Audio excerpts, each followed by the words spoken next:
हर एक इंजीनियरिंग का base mining of the ores. Space travel का सबसे इंपॉर्टेंट पार्ट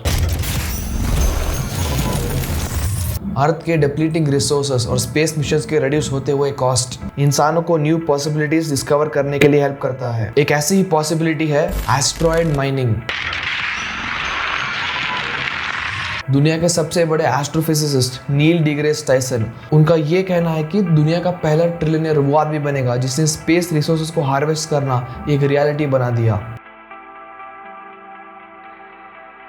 तो ये एस्ट्रॉइड्स है क्या? बिलियंस ऑफ ईयर्स पहले जब सोलर सिस्टम फॉर्म हो रहा था, डस्ट कंडेंस होकर रॉक और रॉक कंडेंस होकर प्लैनेट्स बन गए। तो एस्ट्रॉइड्स एक्चुअली में वो प्रोटो प्लैनेट्स है जो कभी कंडेंस नहीं हो पाए। Millions of asteroid solar system में इधर उधर बिखर गए। फिर मार्स और जुपिटर के बीच के एस्ट्रॉइड बेल्ट और नेपट्टून के ऑर्बिट के बाद कुइपर बेल्ट में जाकर सेटल हो गए और लाखों एस्ट्रॉइड्स बिना किसी ऑर्बिट के इधर उधर सोलर सिस्टम में ऑर्बिट करते हैं, जहां जुपिटर की ग्रेविटी उन्हें कंडेंस होने से रोकती है। और हजारों नियर अर्थ एस्ट्रॉइड्स जो कि अर्थ के करीब से ट्रैवल करते हैं, जिनको हम माइन कर सकते हैं। एस्ट्रॉइड माइनिंग एक्चुअली में इंसानों का फ्यूचर हो सकता है, क्योंकि जब प्लैनेट्स फॉर्म होते हैं उनके सारे हैवी मेटल्स उनके सेंटर के पास या बीच के लेयर्स में जाकर सेटल हो जाते हैं, लेकिन एस्ट्रॉइड्स के तो लेयर्स ही फॉर्म नहीं हुए। सो उनके सारे हैवी और इंपॉर्टेंट मेटल्स सरफेस के नीचे है, जो कि इजीली एक्सेसिबल है। और इन नियर अर्थ एस्ट्रॉइड्स को future space establishment, space missions और फ्यूल स्टेशन के लिए माइन कर सकते हैं। Different type of asteroids different space mission के लिए हमें काम आ सकते हैं। सी टाइप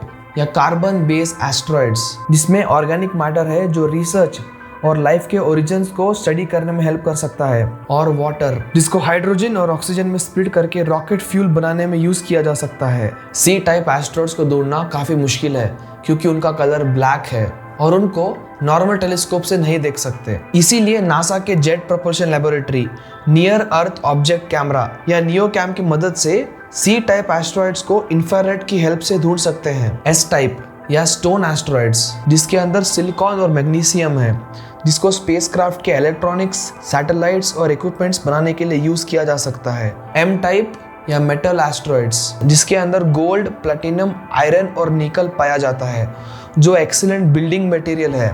एस्ट्रॉइड के सरफेस पर रेयर मेटल्स इजीली एक्सेसिबल है, जो अर्थ पे या तो खत्म हो चुके हैं या सरफेस के बहुत अंदर है। सबसे बड़ी प्रॉब्लम है अर्थ के ग्रेविटेशनल फोर्स को एस्केप करके वहां तक जाना। एस्ट्रॉइड्स दिखने में सॉलिड और स्टेबल लगते हैं, पर एक्चुअली में उनके लो मास और वीक ग्रेविटी की वजह से उन पे लैंड करना बहुत मुश्किल है। कुछ स्पेस प्रोब्स जैसे कि हायाबुसा 2 इसके ऊपर काम कर रहे हैं, पर वो अभी तक सिर्फ सैंपल कलेक्टिंग फेज में है। जैसे जैसे स्पेस ट्रैवल का कॉस्ट कम हो रहा है, साइंटिस्ट और इकोनॉमिस्ट एस्ट्रॉइड माइनिंग को कंसिडर कर रहे हैं, क्योंकि एस्ट्रॉइड जैसे 16 साइकी में इतना आयरन और निकल है कि वो दुनिया के मेटल नीड्स को मिलियंस ऑफ ईयर्स के लिए पूरा कर सकता है। प्रेजेंट रॉ मटेरियल के मार्केट वैल्यू के हिसाब से 16 साइकी क्वाड्रिलियंस ऑफ डॉलर है, बट सिर्फ थियोरेटिकली, क्योंकि अगर उनका वर्थ बिलियंस है और उनको माइन करने का कॉस्ट ट्रिलियंस है तो वो यूजलेस है। फॉर एग्जाम्पल, ओशन में 20 मिलियन टन गोल्ड है,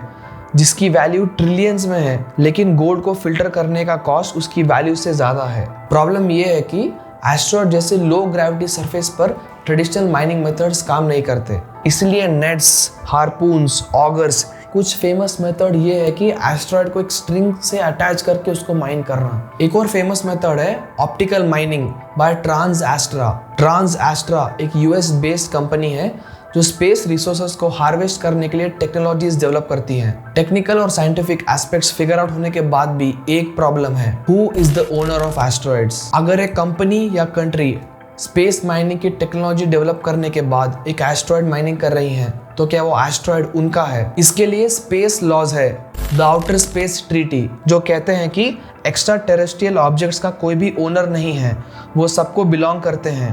स्पेस माइनिंग कोई साइंस फिक्शन नहीं है जिसके लिए हैवी इंजीनियरिंग या फ्यूचरिस्टिक फिजिक्स चाहिए।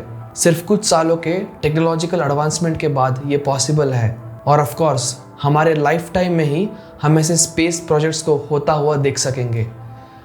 Anyways, thank you.